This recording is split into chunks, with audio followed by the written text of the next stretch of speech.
It ain't my fault. It ain't my fault. It ain't my fault.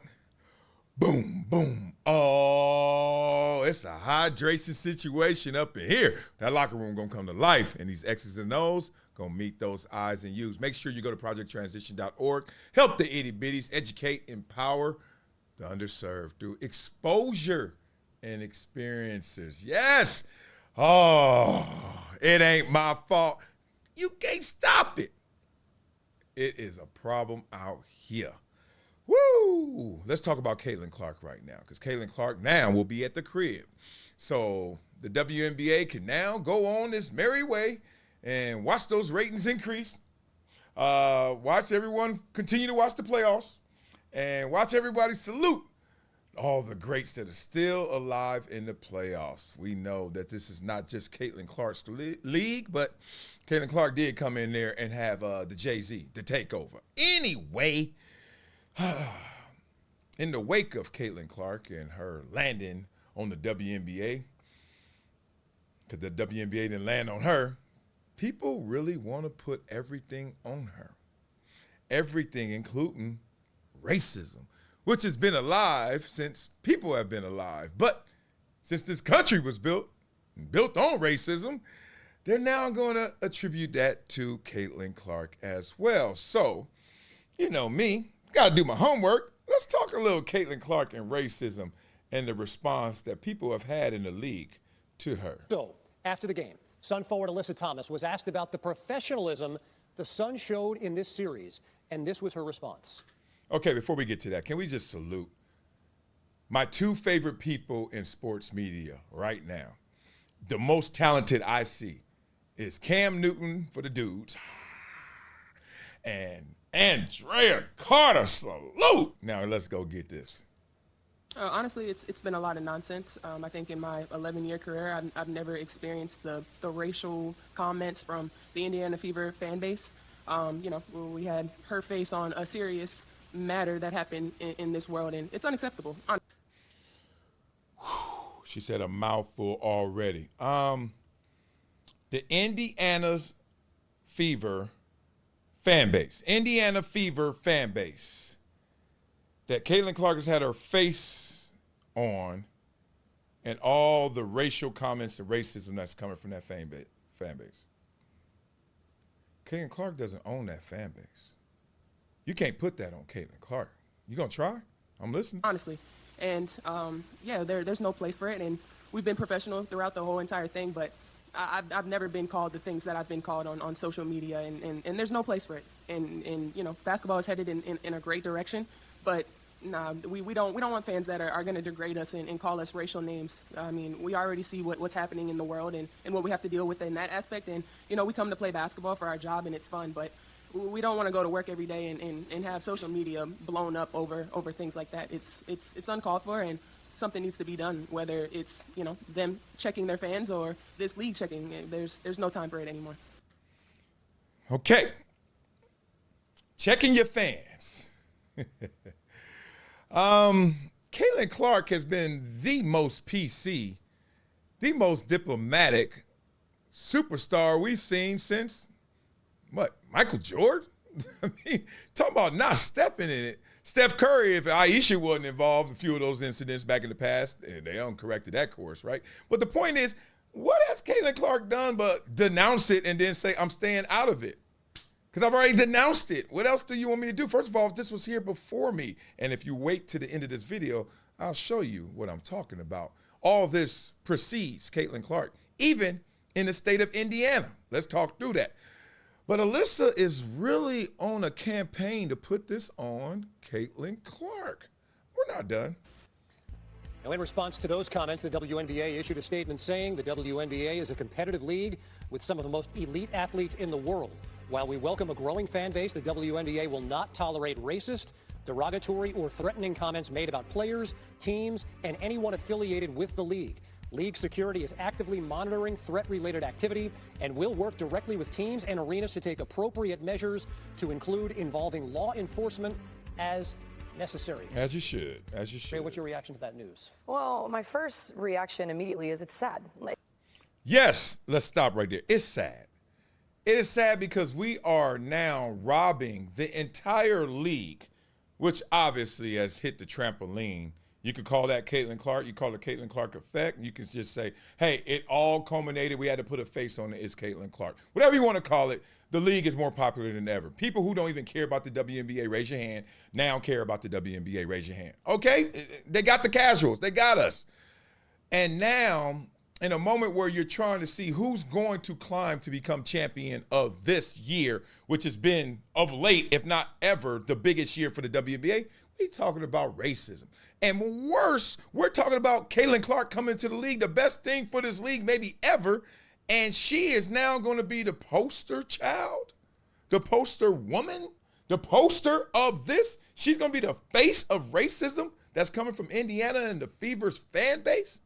Make that make sense. It's sad that on an evening when we've had great performances from the teams that won, from the teams that lost, we've had great individual performances. We've got 2 teams advancing to the semifinals, and this is the topic that we have to end on. And what stood out to me about what Alyssa Thomas said was basketball is heading in a great direction, and then there's a pause. Because, again, it's heartbreaking that in a time where our league is so exciting, the excitement around the league is at its highest, but the racial slurs and the derogatory comments and the online bullying are also at their worst. And that's the 2 things that we don't want. We want all the excitement, but it should be based on basketball only. This is a league that has thrived off of women that have competitive spirit and that want to play the game and that love playing the game. But it's also a league that's thrived off of women that truly take pride in inclusivity and diversity and welcoming others and protecting marginalized groups. And so there's no room for racism. There's no room for bullying. There's no room for derogatory comments. We love this sport. These players love to play this sport, and everything should be based about the game. Everything should be based about the game of basketball, because that's what these women love and that's what all of these women are here for. So the fans that are giving those racial slurs, that are giving those derogatory comments, there's no space for them. As much as we want this league to grow, we will grow slower if it means leaving those fans out of the mix. You're so connected to the game. How prevalent is this among the players you speak with? Okay, let's stop, because she said a whole lot of Tyrese. If you want to talk about garnering interest, attention, notoriety, income, revenue, it's hard to beat Floyd Mayweather and what he's done in his career in terms of boxing. Unblemished record, not just perfect in the ring, but maybe perfect out the ring in terms of what the game was able to give him and afford him.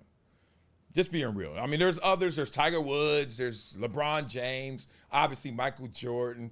But, I mean, you're on a short list. Floyd Mayweather understood exactly what it sounds like the WNBA doesn't understand, which is the polarization that occurs from being loved or loved to be hated is part of what brings you to that level of superstardom, next level popularity. It happened in the NBA. Magic and Bird, those days, people forget because most people weren't alive. Andrea Carter wasn't alive when the NBA was on tape delay, and then they had this same racial dynamic coming in that stirred up fan bases. I digress. Floyd Mayweather understood when he was going against the Golden Boy. He was going against Oscar De La Hoya and his heritage and how much they meant to the game of boxing and the Latino fan base and Mexicans, and how much pretty boy Floyd, as perfect as he was, wasn't perfect out the ring in terms of what he was bringing in. And realized it's time to be Money May. It's time to be the villain. And that dynamic, just right there, that polarization, that contrast, is what drove him and drove that sport to new heights. Heights we haven't seen since Mike Tyson, heights we ain't seen since the mid-'80s, et cetera. What people have to understand is be a historian of this. Stop acting like this is all brand new just because you got popular now. Since the WNBA now finally got popular, all of a sudden we acting like these are some new problems. Other sports have been dealing with this. Go ask Jason Sehorn about being a white cornerback and how he was treated. Wasn't on social media, but ask him how that felt. Go back to Magic and Bird, day ones, etc. You go back. What they have to understand is, one, Caitlin Clark does not own that fan base. Two, that fan base was there before her. Even though she may have woke them up, they were already there with their feelings and their beliefs and their sentiments.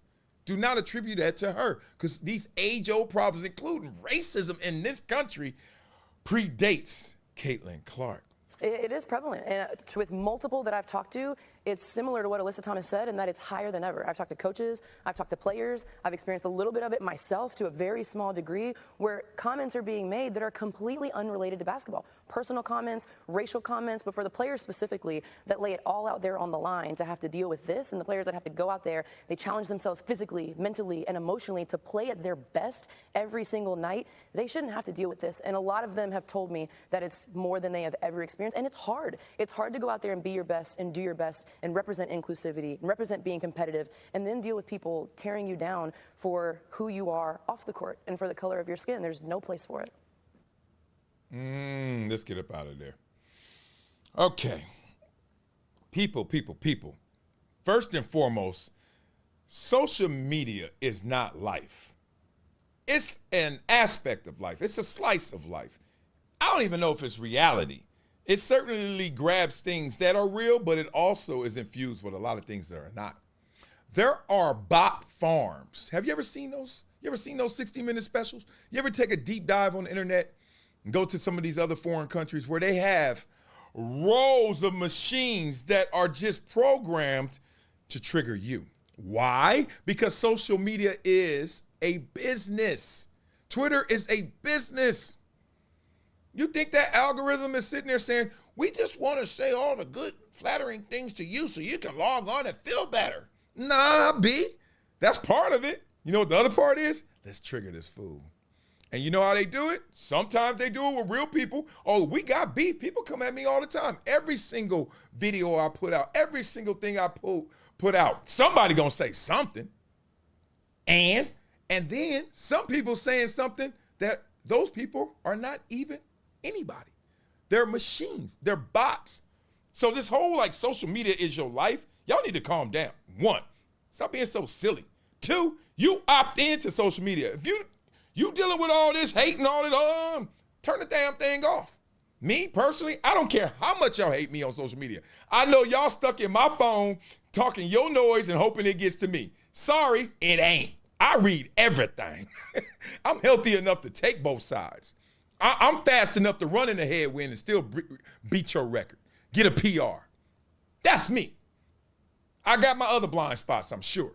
But I ain't gonna let some machine maybe, or some fool I don't know, definitely, disturb my day. I can't believe this world is still existing in a mindset that, oh my God, there are people out there being mean. What? Have you been outside ever? Everybody ain't on your side. Everybody not on your team. But that doesn't give it permission.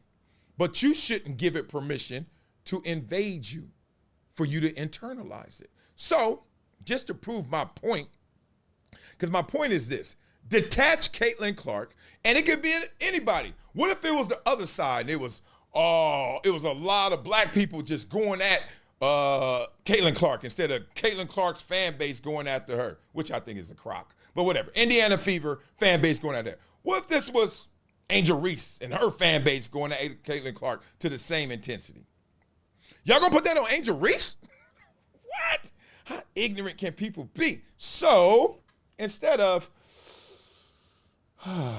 me talking, let's start walking down the streets of education and start seeing this situation from a different perspective. Because I have family members, I've had friends who live in Indiana, all the way going back to college. My boy used to live in Anderson and used to tell me all the time how gangster it was. I was like, all right, you telling me? Because I was from Compton. You know, everybody got to compete. You got Compton stripes, I got Anderson stripes. Whatever, dog, I don't care. Turned into a gangster rapper. Went to Ivy League school to be a gangster rapper. Shout out to my boy Jesse, whatever. And how racist it was. I was like, ooh, okay. And as recent as a few years ago, I had family living there. And they were telling me the KKK was alive, certain parties she couldn't go to, certain places she could. I was like, in 2020, 19, 21? And you better mess around and find out. And I was like, what? Couldn't believe it.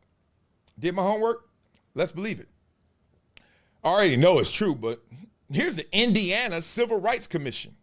Study reveals widespread discrimination still exists in Indiana. Y'all know my rule. If I don't see quotes, I ain't stopping. Oh, I see a quote right there. It's our job to ensure that every Hoosier is aware of their rights and responsibilities under. You ain't saying nothing for real. Okay, that's cool. That's fresh. And this is what I like, a link that takes you deeper. Let's go deeper. What happens when you click this? Discrimination in Indiana, results of a statewide survey. Caitlin Clark was a rookie this year. What year is this? 2024. Okay. The Indiana Fever fan base. I never had to deal with this. I'm Alyssa Thomas. I never had to deal with this. And then all of a sudden she gets to Indiana and look what happens in the Fever. Let's scroll. Conducted by the Indiana Civil Rights Commission. Sound independent to me.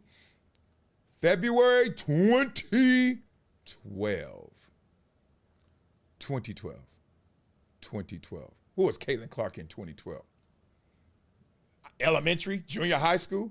But let's skip all of this because I know a lot of y'all, got C minuses. I got a C plus, but it ain't too much better. And I want to skip to where the meat is. Survey results. Because I could go to the conclusion, but the conclusion is trying to protect the damn Indiana Civil Commission. So survey results. Let's go here.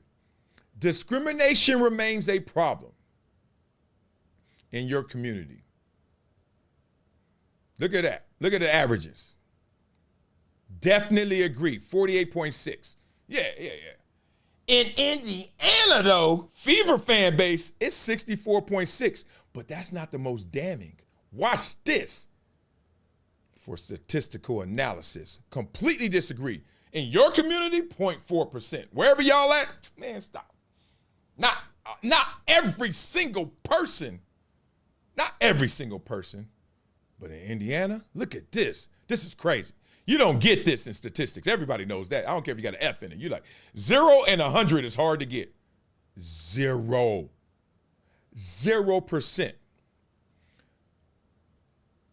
Not a single soul saying, oh, discrimination's not a problem here. Not a single person. They all say it. Yeah. We got problems in Indiana in 2012. Anyway, told y'all.